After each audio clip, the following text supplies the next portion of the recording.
but only avoid it if you think you have symptoms. Another important thing is the surfaces. We don't need to do anything super technological or anything which is super strong in chemistry. We just need to use good soap and warm water and wash surfaces. That's enough. Treat it like a common cold, treat it like the flu. Any surface which somebody might have coughed, or sneezed, or touched, or you're worried about, simple soap and water is enough. Now, these are 5 precautionary measures you can do, or simple steps that you can take that may go far, and are very simple to follow. Number 1 is to wash your hands thoroughly, using soap and warm water. And you usually have to aim to wash your hands for about 20 seconds after touching anything, essentially, if you're worried. There's a video later on which I'll show you on how to wash your hands appropriately. Essentially, what is thoroughly? You have to wash every aspect of your hand. The front, the back, in between your fingernails, the crease of your thumb, everywhere, essentially. And the video will highlight it simply. And the NHS stipulates a simple way is if you sing the Happy Birthday rhythm twice, that's enough time. If you feel like you're about to cough or sneeze, please cough into a disposable tissue and throw it away. Don't use it again and again, put it in your pocket and then bring it back up. You're giving the bacteria, or the virus in this situation, time to grow and multiply. If you want, you can use a face mask. The face masks which you see on the buses and trains aren't very effective. There are specialized masks we use in hospitals or in places where people are more worried. But if you want, you may use this essentially to give it to somebody who might be coughing and sneezing. It won't really protect you because there are gaps and holes. So it's not really safe to wear a mask. The evidence doesn't show, these ones anyway, the evidence doesn't show that it's actually going to protect you. In fact, it may even put you at a higher risk, because if somebody coughs and sneezes on your mask and you breathe it, you might actually ingest it without realizing. Just give a mask to somebody who might be coughing and sneezing. And the recommended precaution is to wear it for at least a day, but no more than that. If you can, even less. Avoid coming into contact with people who are sick or any items they may be using. So if you know somebody might be coughing or sneezing, or as I mentioned before, the 3 symptoms, which are fever, coughing, and shortness of breath. Remember these, okay? Coughing, fever, shortness of breath. These are the symptoms. Try to avoid using their things. So if somebody is using their telephone, avoid touching their telephone, because generally telephones are very dirty in the first place, but then if somebody's sick, they cough and sneeze, touch their phone, in their pocket, cough and sneeze again, touch it. So you understand, the cycle just increases. And of course, as I mentioned, avoid touching your eyes, ears and nose. These are infective sources. Avoid touching anybody else's towel, so use your own towels preferably. And if you have your own towel, try to wash it every day or every 2 days. And finally, if you're quite worried, seek medical advice. Don't rush to your GP, because I think most of you might have received texts or emails from your GP saying not to go there. You can do simple things like call 111. 111 will then direct you to their coronavirus hotline. Other simple things you can do, which are very simple measures, are if you feel like you're going to cough and sneeze, use a disposable tissue. If you don't have that, you can use the crease of your elbow, coughing into that. That will help more than if you cough into your hand or sneezing into your hand, because you'll wipe yourself without realizing. Ideally, it's always better to then wipe it with some sanitary wipes. If you want to wash your hands or clean your hands through the day, the best thing, as we Muslims know, is water. Water is a purifier. Soap and water goes a really long way. In fact, it's the most recommended thing to do. You'll hear people saying use sanitary gels, yes, they're good, but they're good if you don't have water. So if you want to use a sanitary gel during your day, the recommended percentage of alcohol is 60%. Don't worry, you can't drink that. Astaghfirullah. But essentially 60% is the recommended strength for which to use. But the best is water. Always use water and warm water and soap. Okay? Now I would like to go to I have some videos, but I don't know if they were loaded. I can find it anyway. Yes. So this is a 2-minute video, and then there's one more video afterwards. I wonder if is there a voice? Yeah. Okay. So I'm just going to go back.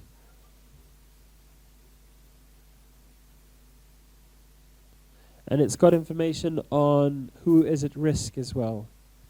This is how every sample of suspected coronavirus arrives at Public Health England's labs. As of today, they've received and tested 13,500 of them. But now the UK has seen its first domestic cases of the virus, they're only going to get busier.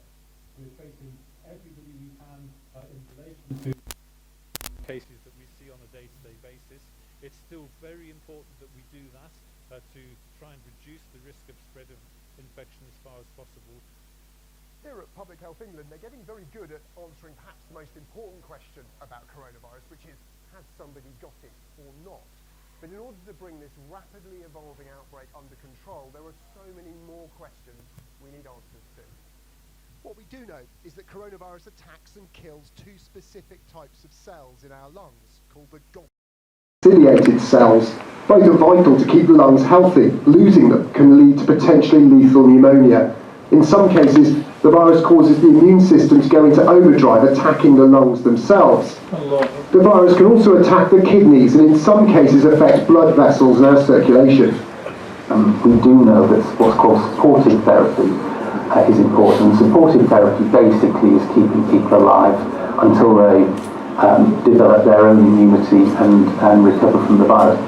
But what we don't yet know is which existing drugs, if any, could alleviate the worst symptoms, which vaccines being developed around the world will be most effective. Till then, protecting the most vulnerable is a high priority. According to data from China, no one under the age of 9 has died from coronavirus. The risk for young adults is also very low, with only 0.2% of cases among under 40s resulting in death. But the mortality rate rises significantly if you're over 50 and reaches almost 15% for anyone over 80. Watching out for symptoms, rapid testing and isolation can contain the disease. And right now it's the best weapon for protecting the minority of people at greatest risk from this dangerous virus. Tom Clark, ITV News. There's one more video I just want to show you. It's about the hand washing technique.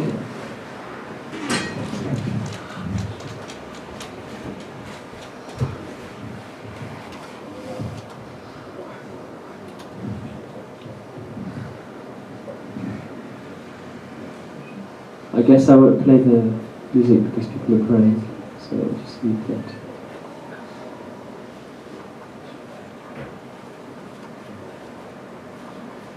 But it's a really quick video, 44 seconds as you can see.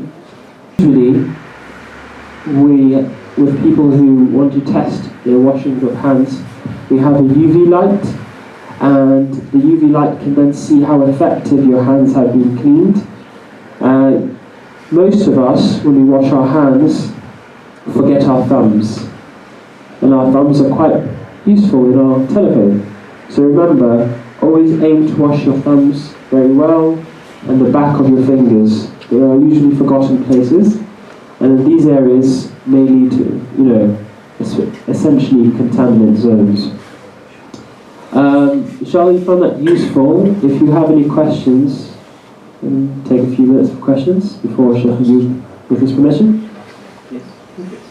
Any question? Yes. In some statistics they say in such area there is 1,000 people are infected, but 500, let us say 600 of them they recover, they become. Does that mean the virus could not come to them back, or they can get it again because of any of these? That's a good question, thank you. We all know we have the common flu virus that happens every year, and it's from the same family, the coronavirus family. The viruses, unlike bacteria, mutate, so they change their shape. And the shape changing or mutation can happen instantaneously, or it can happen with a slow progression of time. Like I mentioned in the beginning, the virus has now mutated into two strains. One is called S or COVID-S, and the other one is called COVID-L. COVID-S is a bit more dangerous than COVID-L. So even if you might have, let's say, God forbid, been infected with coronavirus and you've recovered from it with supportive therapy, you might have some immunity to it. But the next mutation may be a bit stronger and also different to your body's immunity, so you may still be susceptible, but not now, maybe in 1 year's time. Can you explain mutation to the youngsters here, maybe? It's good. What's mutation? So mutation is when the shape changes. Do you remember in the video, it's like a big ball with spikes sticking out of it? So those spikes are essentially like a name tag. So when it goes into your body, for example, my name is Muhammad. So if I had a ball like that, all those little spikes say my name, Muhammad, Muhammad, Muhammad. But if I mutate, I change my name to Mahmoud. So it's literally a small change. But the body doesn't know me anymore. It's like, oh, Mahmoud, welcome, welcome. And then you are infected. So that's the mutation. Does that make sense? It changes its shape a little bit, and every year it changes. Maybe in 5 years it will go from Muhammad to Mahmoud to Salma. Completely different name, right? And that's how the mutations happen. If you plan to travel anytime soon, Yeah. do you recommend to travel or cancel your trip? Because obviously we're hearing many different things. So what would you say? There are a number of things you can do. The first thing is, where are you traveling? So if it's a place that may be at risk, there are a list of countries that have been listed from certain dates, which are no-go zones. We all know some of them. The other thing you can do is to go on health.gov. So if you want to travel to a country, the UK's Gov pages has information on all of them. For example, the north of Italy, you shouldn't travel to at the moment, or it's recommended not to go. Iran at the moment is also recommended not to travel to. China, Japan, so it depends where you're going.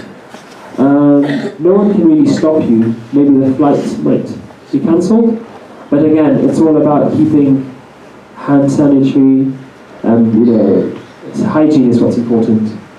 And if you see anybody having symptoms, just, I guess, politely keep your distance.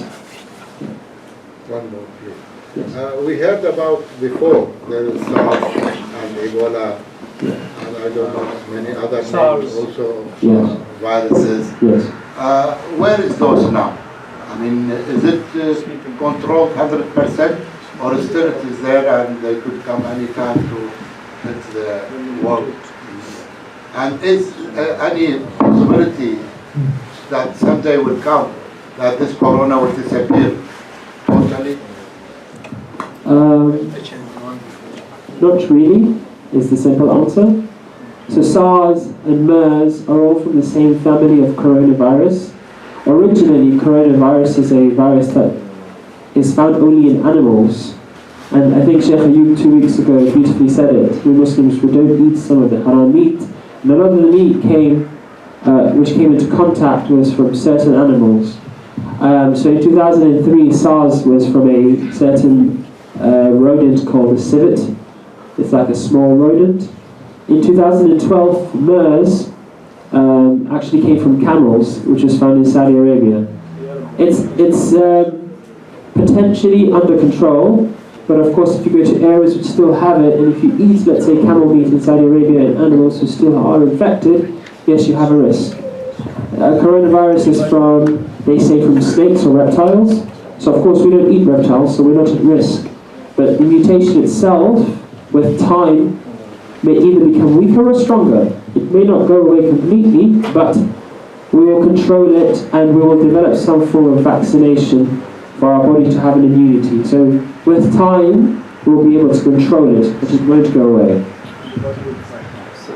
Yes? Those products, antibacterial or soap or hand wash or sometimes, Yeah. are those effective viruses?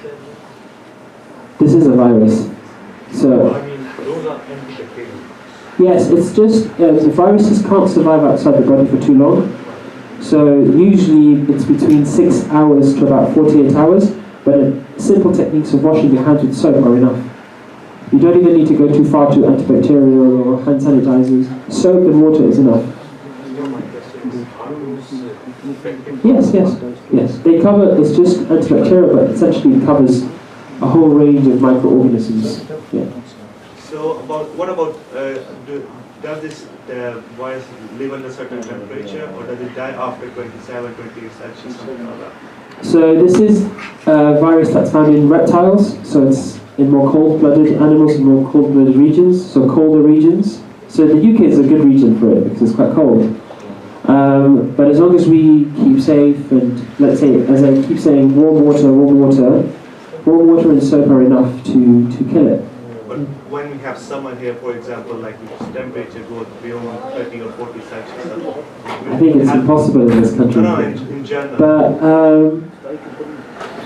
potentially, it's not going to stop the human-to-human contact. So if I cough or sneeze into you and I have it, you'll get it. But if I cough and sneeze into the table in summer, it won't last 2 hours. It will die naturally. But it will stay in the body. If it's in your body, it will stay in your body. I think another thing I wanted to update is, especially for children, the school children, I don't think it should be any concern for them to go to school. I think it's okay, as long as the child or the children don't have any symptoms, you're not coughing. So remember the 3 things I said. You don't have a temperature, you're not coughing, and you're not short of breath, you should be fine. And children are generally quite strong, above the age of 4, are quite strong. This virus generally affects older people who normally already have a disease of their breathing system or a disease of their kidney. And they normally don't die from the virus itself, they die from the complication of the virus on the body with the other conditions. Okay, I don't want to take too much of your time. If you have any other questions, you can ask myself or the esteemed doctor over there, inshallah. And with that, Jazakumullah khair. Assalamu alaikum. Salawat.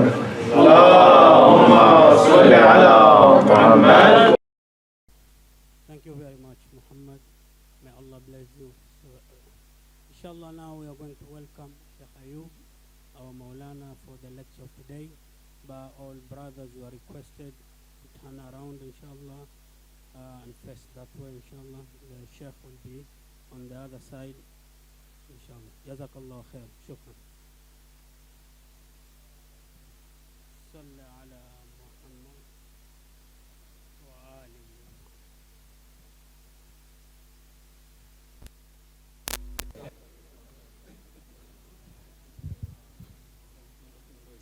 Okay.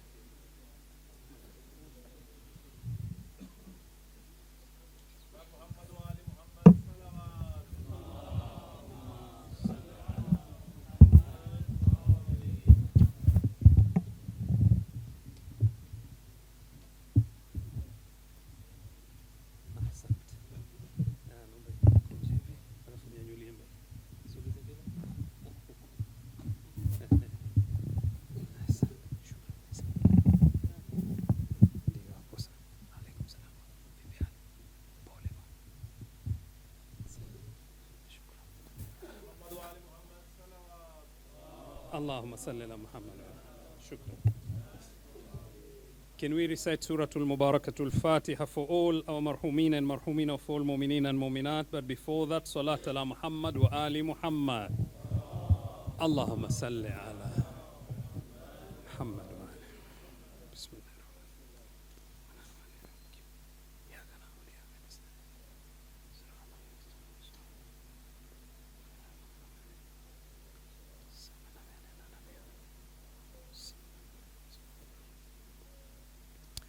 أعوذ بالله من الشيطان الرجيم بسم الله الرحمن الرحيم الحمد لله رب العالمين والصلاة والسلام على أشرف الأنبياء والمرسلين سيدنا وحبيبنا وطبيب نفوسنا وشفيع ذنوبنا أبي القاسم محمد.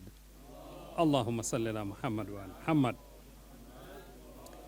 صلوات الله وسلامه عليه وعلى أهل بيته الطيبين الطاهرين الذين أذهب الله عنهم الرجس وطهرهم تطهيرا. اللهم صل على محمد وعلى محمد. Respected brothers and sisters, Assalamu alaikum wa rahmatullahi wa barakatuh. First and foremost, we ask Allah subhanahu wa ta'ala to keep all of us safe, Ya Rabbal Alameen. Safe from this disease, coronavirus, and many other diseases, Ya Rabbal Alameen. And we ask Allah subhanahu wa ta'ala, those who have been affected by this disease to be cured. And Allahumma shafi kulla marid. Allahumma shafi kulla marid. Allahumma shafi kulla marid. ببركة الصلاة على محمد وآل محمد. اللهم صل على محمد وآل محمد. Wilada of Imam Muhammad At-Taqi Al-Jawad Salawatullahi wa salamuhu alayhi. Allahumma salli ala Muhammad wa ala. We understand that he was the son of Imam Ali bin Musa Ridha Salawatullahi wa salamuhu alayhi. Allahumma salli ala Muhammad wa ali Muhammad. And of course he was born in Medina. Let us pause here. Our A'imma alayhimus salam, is it all of them were born in Medina? Yes or no? No. So let's start with Imam Amirul Mu'mineen was born in Makkah. Imam Hassan al-Mujtaba was born in Medina. Imam Hussein al-Shahid Karbala was born in Imam Sajjad Zainul Abidin alayhi salam, Medina. Imam Muhammad al-Baqir alayhi salam, Medina. Imam Ja'far al-Sadiq alayhi salam, Medina. Imam Musa al-Kadhim alayhi salam. No. Oh, they say Abwa, which is between Makkah and Medina. So, for the sake of remembering, let's say Medina. Yeah, for the sake of understanding. That is Imam Kadhim alayhi salam. Imam al-Ridha alayhi salam was born in Medina. Imam Muhammad al-Jawad alayhi salam was born in Medina. Imam Ali al-Hadi alayhi salam was born in Medina. Imam Hassan al-Askari alayhi salam was born in Medina. And Imam Muhammad al-Mahdi ajjalallahu farajahu al-Sharif, Allahumma salli ala Muhammad wa ala Muhammad, was born in Samarra. Okay, so two Imams were not born in Medina. Imam Amirul Mu'mineen Ali alayhi salam and Imam al-Mahdi alayhi salam. These two were not born in Medina. But the rest we can say they were born in Medina except for Imam al-Kadhim, who was born in Al-Abwa, which was between Makkah and Medina. So, birth places easy to remember. Death and Shahada, where they were buried, maybe that's another issue. When we talk about Imam al-Jawad alayhi salam, we come to know that he was born in Medina, and his father, as we say, is Imam al-Ridha, but his mother was an African lady. Oh, your mom was an African? Yeah, the mom of your imam was an African? Yes. Yes. Imam al-Jawad's mother was from Africa. Is that a big issue? Yes, it is big issue. Very big issue. Especially with our communities nowadays. If your son wants to get married to an African lady, Allahu Akbar. Bid'ah, maybe haram, shirk, and so on and so forth. But the mother of Imam al-Jawad was from Africa. And this lady is known as either Sabika or Khayzuran. Sabika or Khayzuran. Now we understand this mother was a pious woman. And that's why our A'imma alayhimus salam, when they marry, They don't just go, I want to go Karachi, maybe Delhi, maybe, I don't know, London, Paris. No, they go for Iman. How many marriages they break down because we don't look at the key issue of Iman. We just go for my family, my tribe, my native, my language. Those are good, but those are secondary. The primary thing is Iman. Remember the hadith of the Holy Sallallahu alayhi wa alihi wa sallam. Rasulullah says, Tunkahul mar'atu li arba'.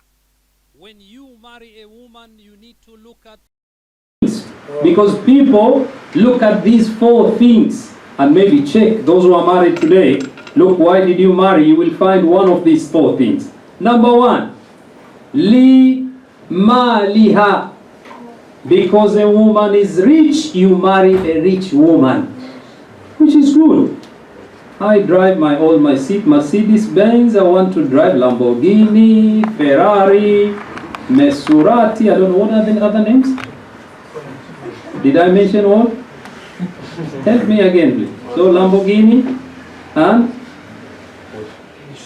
this young man is shy. He knows more than this.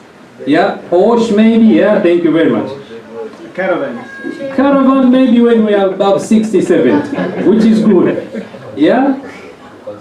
Concierge, Louis Martin, I don't know Martin. Tesla, okay.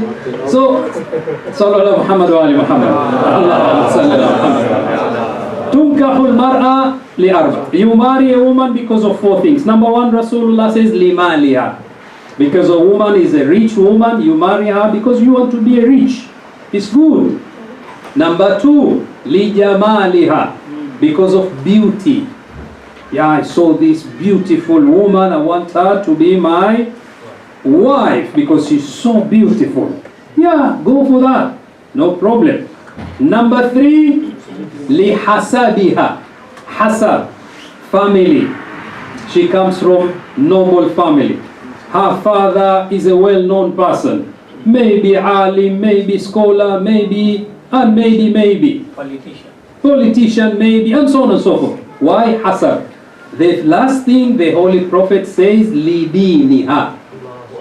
Because you go for deen, you go for faith, you go for iman. Out of these 4, Rasulullah says, go for deen, go for faith. Because mal can come to an end.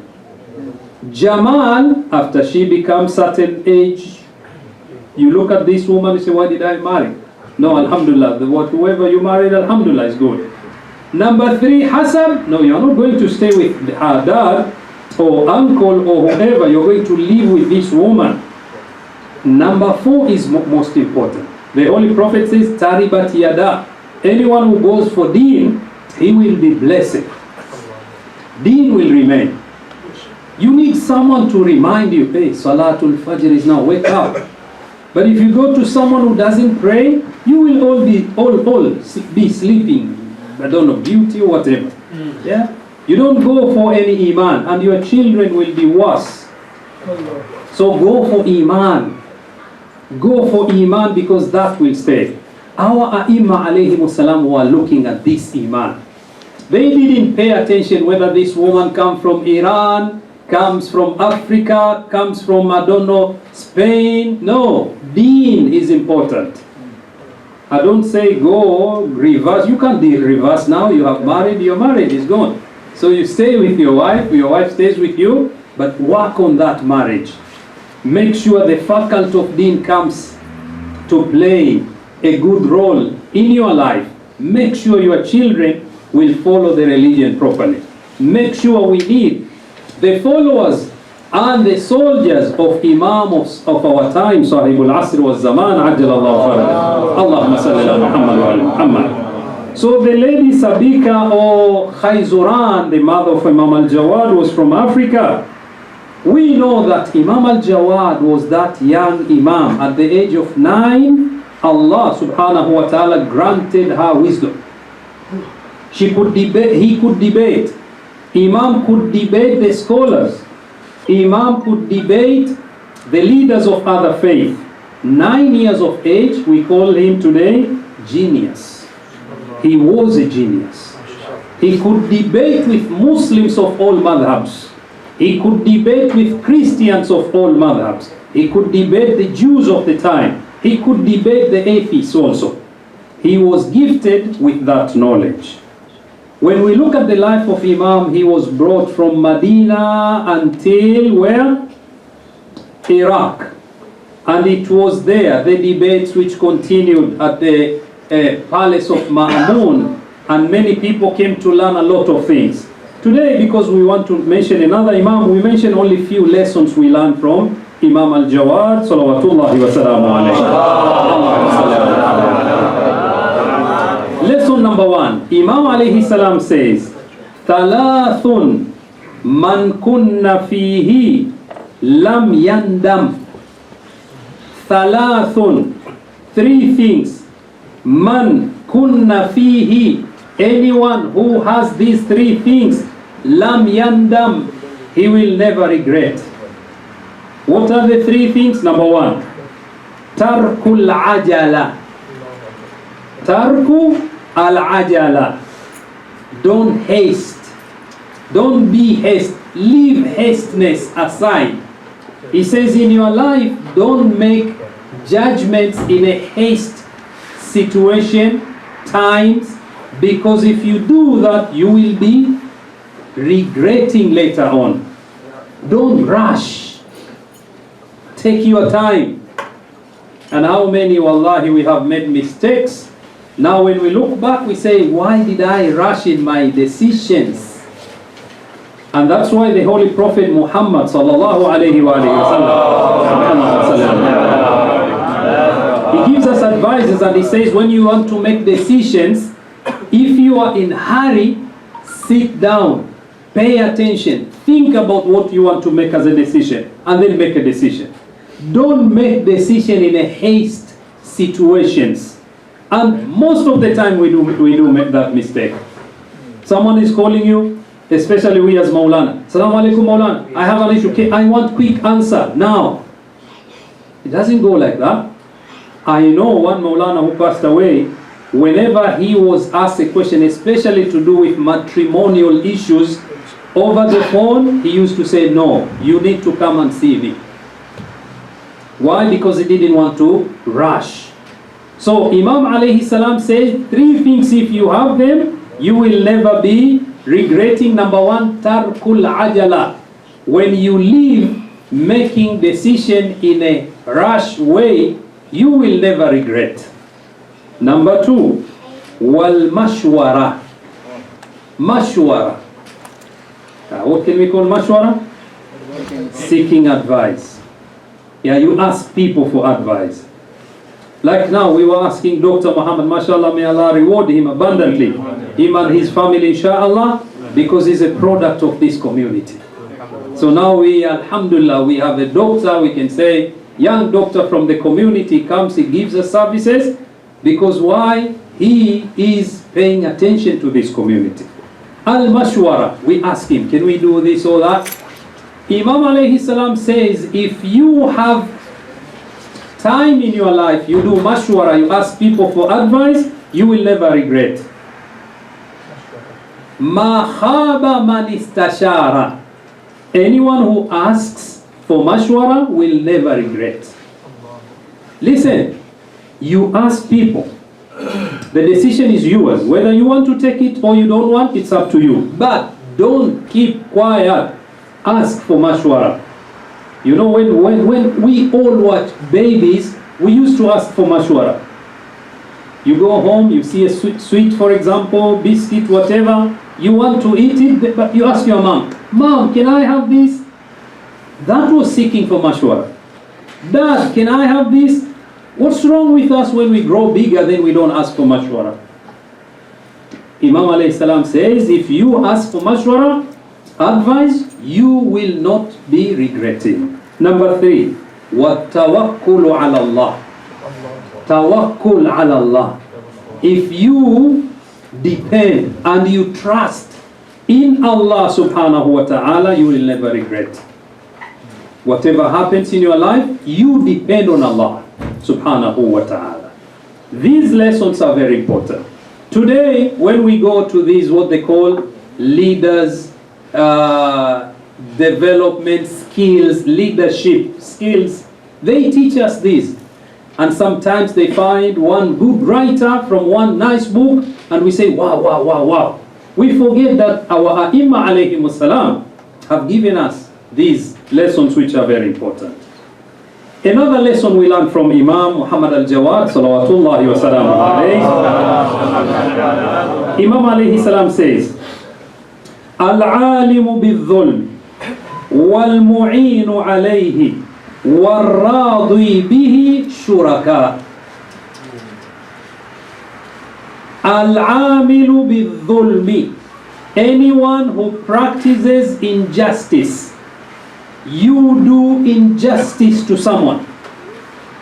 Wal-mu'inu alayhi, and the person who helps the one who is committing injustice to do his injustice. Mu'in alayhi, helper.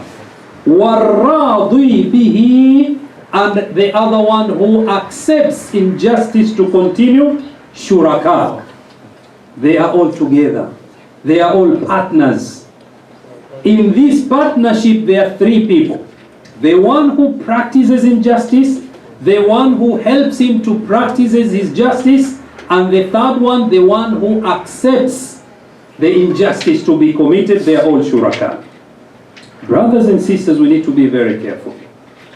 Especially if you are an employer. You have your company. You want to employ people. If you do injustice, I am your accountant, let's say, and I know you are doing injustice, and I help you, or I work with you, and then I see you are doing injustice to the people who are not from your tribe, your nation, your country, I'm happy with that. Imam alayhi salam says you are all shuraka. You are all partners.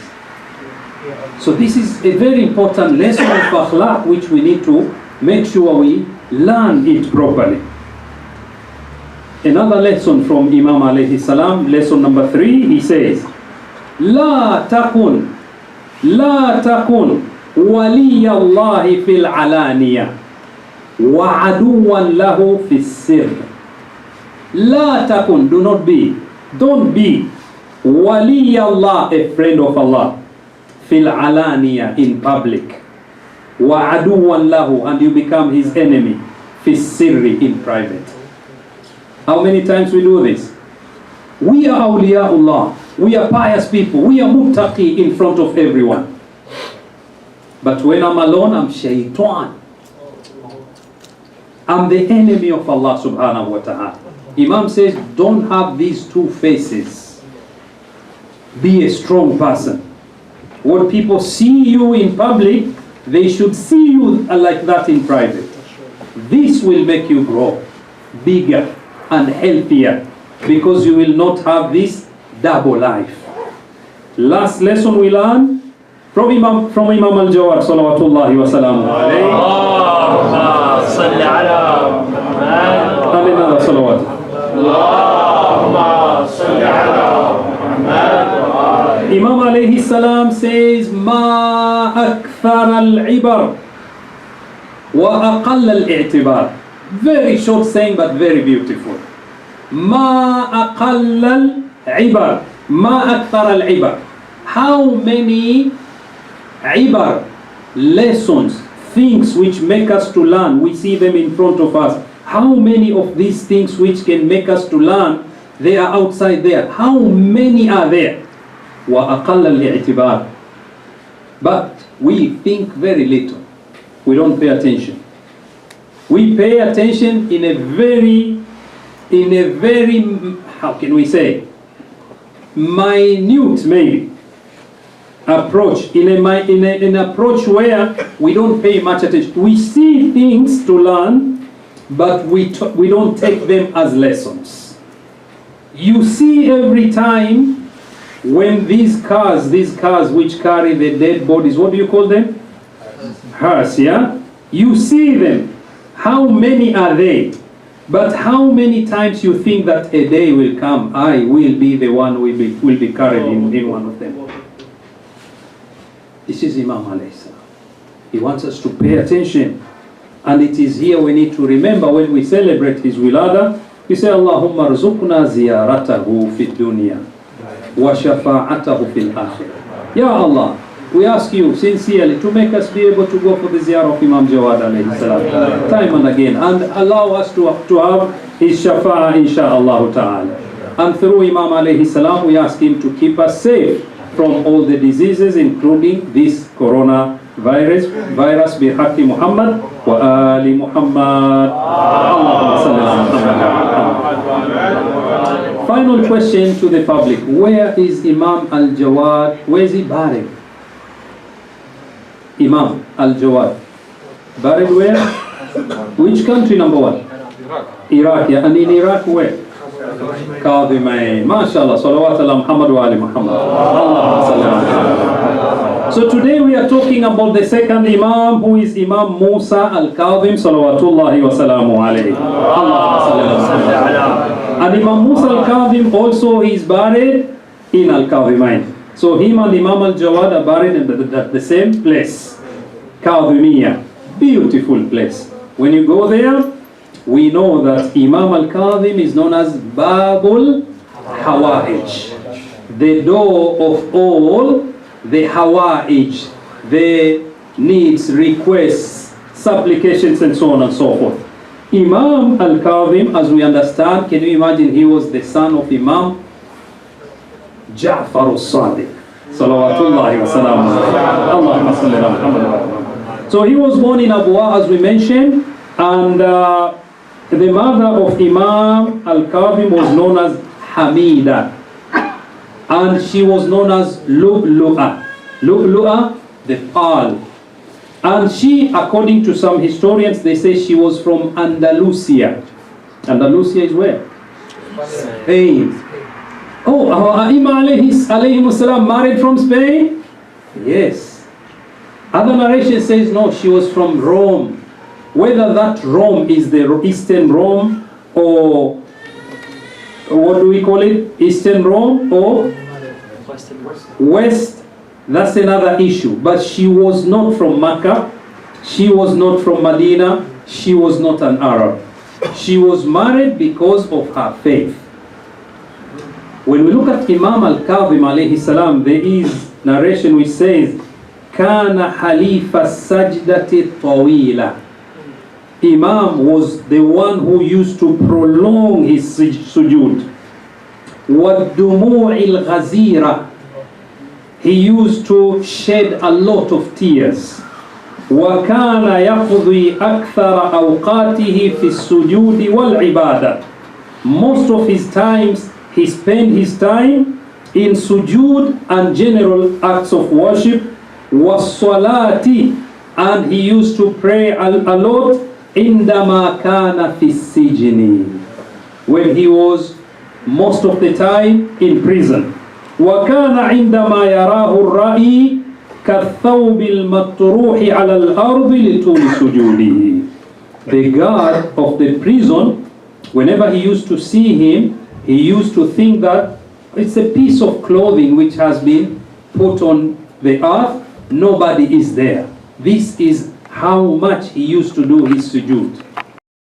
So brothers and sisters, you know about this, especially sujood of Imam Al-Kadhim. Why then, when you pray, why you rush to come out from your sujood? Why? If the Imam of Salah prolongs sujood, you complain. There's a committee, you go and talk to the committee members. Why this Imam is making our Salah very long? Is this sujood? No. You follow the Imam who used to prolong his sujood, and do you know that when you are in a position of sajda, you are in the closest point with Allah subhanahu wa ta'ala, and that is the place where you need to ask Allah subhanahu wa ta'ala for your ajat. And have you forgotten that your fourth Imam is Imam Sajjad? Allahumma salli ala Muhammad wa ala Muhammad. Few lessons we learn from Imam Al-Kadhim alayhi salam. Number one, when he was talking to Hisham, he said, Inna Luqmana, indeed Luqman the wise, Qala libnihi, he said to his son, Tawadha lil haqqi, Takun a'qala al-nas. Tawadha, be humble, lil haqqi, when you see the truth. Takun a'qala al-nas, you will be the most intelligent. The most intelligent person you will be, because why? When you see truth, you follow it. Ya bunayya, Luqman said to his son, oh my son, inna dunya bahrun amiq. This dunya, it's a very deep sea. It's like a deep sea. Kad gharika fihi alamun kathir. Many people have been perished in this world. فَلْتَكُنْ سَفِينَتُكَ فِيهَا تَقْوَى اللَّهِ. Make sure you need few tools to use them in this world in order for you to be saved. Number one, taqwa Allah. Make sure God consciousness is always in your mind. Whatever you want to do, remember that Allah is with me. He sees me. Remember Imam Amirul Mu'mineen Ali bin Abi Talib salawatullahi wa salamuhu alayhi. Allahumma salli ala Muhammad wa when Di'bil, one of his companions, he asked him and he said, how do you worship Allah, the one you have seen him? He said, yes. How can I worship Allah, the one I haven't seen him? And the companion said, how have you seen him? He said, I haven't seen him with my naked eyes, but I see him with my heart. I see him with my mind. Anything I look at it, it reminds me about Allah subhanahu wa ta'ala. Imam here says, Imam Al-Kadhim, he says, make sure in this world where many people have been perished, make sure you take taqwa as your very important tool. Number two, he says, make sure al-iman is the second thing. Faith. Have faith. Faith, yes, faith.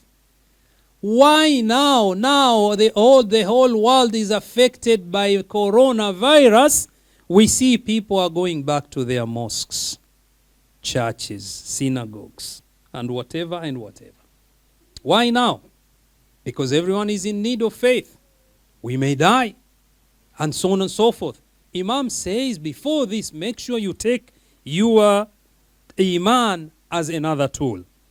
And at-tawakkul, trust in Allah. And then al-aql, use your intelligence to make you to understand your religion properly. And al-ilm, you need knowledge. And the most important thing at the end, you need sabr, which is patience. Because if patience is gone, it's like the body without a head. Sabr is gone, everything is gone. Another lesson we learn from Imam Al-Kadhim alayhi salam, he says, Mathalu dunya Mathalu ma'il bahr. The similitude of this world is like the similitude of the sea water. Ma'ul bahr. How is ma'ul bahr? Kullama shariba minhu al-'atshan izdada 'atashan hatta yaqtulahu. He says the sea water, every time the person who is thirsty, you drink the sea water, it doesn't quench your thirst. You will drink and drink until it kills you. This is Imam alayhi salam. Subhanallah. Sallu ala Muhammad wa ali Muhammad. Allahumma salli ala Muhammad wa ali Muhammad. This dunya is like ma al-bahr. But who is there to hear this and to listen? Most of the time we are running after this dunya. Until one sheikh said, the one who man sakira bi hubbi dunya asbaha sharran mimman sakira bi khamriha. لأن من سكر بخمرها قد يفيق بعد قليل وأما من سكر بخمرها وأما من سكر بحبها فلن يفيق إلا وهو على سكرات الموت. Anyone who is intoxicated with the love of this dunya, he becomes worse than the one who is intoxicated by the alcohol of this dunya. Alcohol of this dunya, once it's gone from your head, you become sober, you are fine. But the one who is intoxicated by the love of this dunya, he will never be awake until when he is at Sakratil Maut. Let us be aware, brothers and sisters. Our A'imma alayhimus salam are oceans of knowledge, and we need to learn from them. Salamullahi ala Imam al-Jawad wal-Kadhim alayhim salam. And we ask Allah subhanahu wa ta'ala through them to fulfill our hajat. Ya Allah, there are many people here who have hajat. Some of them have asked me specifically to pray for them. But those who Ya Allah, fulfill their hajat bi barakatil imamain al-kadhimain alayhim as-salam. Ya Allah, bi barakatil imamain al-kadhimain, Ya Allah, we ask you to keep us away from this disease and many other diseases. Ya Allah, help our children to go and to follow the madhab of Ahlul Bayt alayhim salam. Ya Allah, those who are in difficulties in different places around the world, Ya Allah, remove those difficulties bi barakatil imamain kadhimain ya Rabbal Alameen. Ya Allah, we ask you to keep our community safe. Ya Allah, make this community to grow and thrive, Ya Rabbal Alameen. Reward the organizers of these majalis and muassisin, the ones who established the center. Ya Allah, reward them abundantly. Ya Allah, have mercy on all our marhumeen. Ya Allah, have mercy on all our marhumeen. Ya Allah, have mercy on our marhumeen. Bi barakati salat ala Muhammad wa ali Muhammad. Allahumma salli ala Muhammad wa ali Muhammad. For the sake of our brothers and sisters who are not well, Amma yujibul muqtara 5 times together, please. بسم الله الرحمن الرحيم عما يجيب المضطر ويكشف السوء عما يجيب المضطر إذا دعاه ويكشف السوء عما يجيب المضطر إذا